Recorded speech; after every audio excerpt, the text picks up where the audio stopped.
fundarstjóri, dómarar, andmælendur og góðir gestir. Til þessi umræða geti farið fram á skynsaman og skýran hátt skal ég gera ykkur grein fyrir því hvað samviskubit er. Samviskubit er þegar við brjótum gegn eigin samvisku. Samviskubit er tilfinning að hafa gert einhver mistök. Samviskubit er iðrunarkennd. Samviskubit er eftirsjá.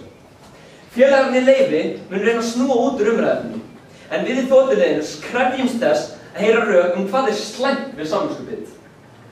Þeir munu beita öllum bröðum til að snúa út úr þessu, en þegar öll á botning fólk, þá þurfa félagarnir Leifi að sannfæra okkur að heimurinn væri betri staður án samviskubits.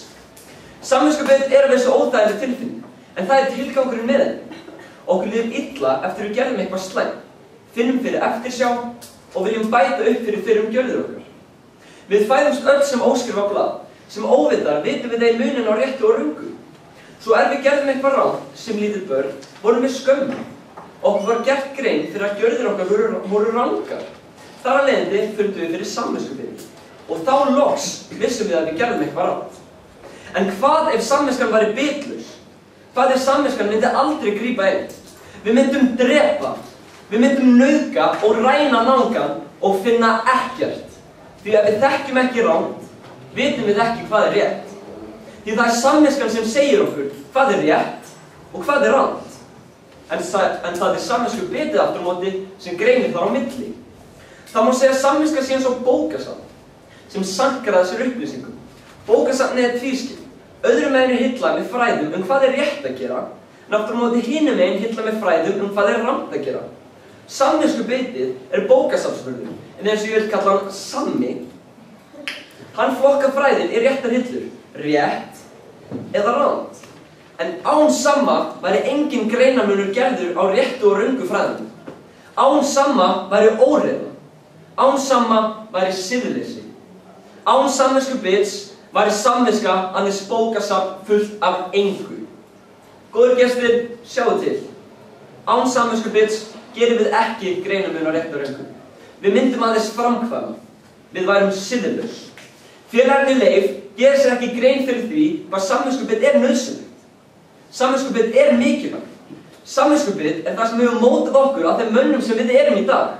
Og því er ekki hægt að mæla mótið.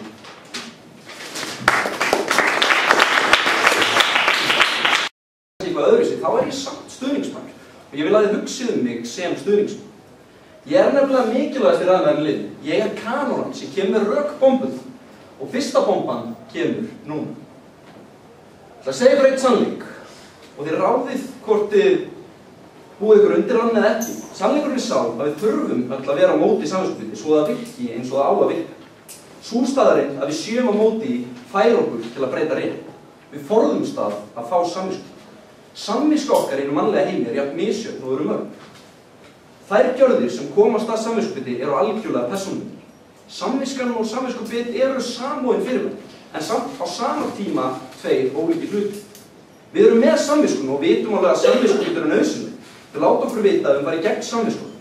En ef við líkjum samviskunni við háls og samviskubitið við hálsbólgu, þá erum við að sjálfsögðu með hálsinn okkar. En við erum samt öll persónulega á móti hálsbólgu, þó svo að hún getur verið nauðsynleg. Hún lætur okkur vita að það sé ekki allt með fellur. Það sem ég er að reyna að segja er að við vitum alveg að samviskubit er ekki góðum tilgangi.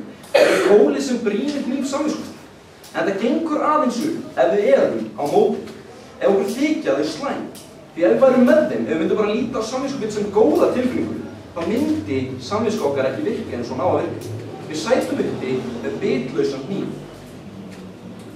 Samviskubit eru eins konar andleg refsing við rangri gjörð og ef okkur þættu ekki neikvæð, heldur jákvæð, þá væru þau ekki lengur refsing, heldur Þetta væri svolítið eins og að gefa bambusbófa bambus sem refsing.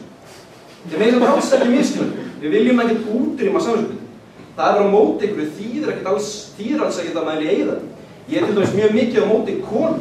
Ég vil samt ekkert eyða konum. Og það er góð ástæða fyrir því. Ég elska að borða leirkur. Og það væru engar konur, þá væru engar leirkur. Og hvernig heimur væri það? Maður vaknar á mótna, opnar ísskápinn, rífur fram smjörið og bara engin leikar. Allavega þá snýst umræða kvöldsins ekki tilvist samviskubits. Heldur einungis til samvisku, þessa tilfinningu. Finnst okkur hún jákvæð eða finnst okkur hún neikvæð? Er hún góð eða er hún slæm? Sækjumst við í hana eða reynum að forðast hana? Erum við hissa eða erum við kittilag? Kæru vinir, ég held að ég sé búinn að mála þetta nægilega skýrt upp fyrir mér. Þegar andstæðingur minn losar málpenni hér á eftir, vil að ég hafa aðeins eitt í huga. Hvernig á samviskubit í alvörunni að gegna tilgangi sínum ef við erum ekki öll mjög hörð á móti?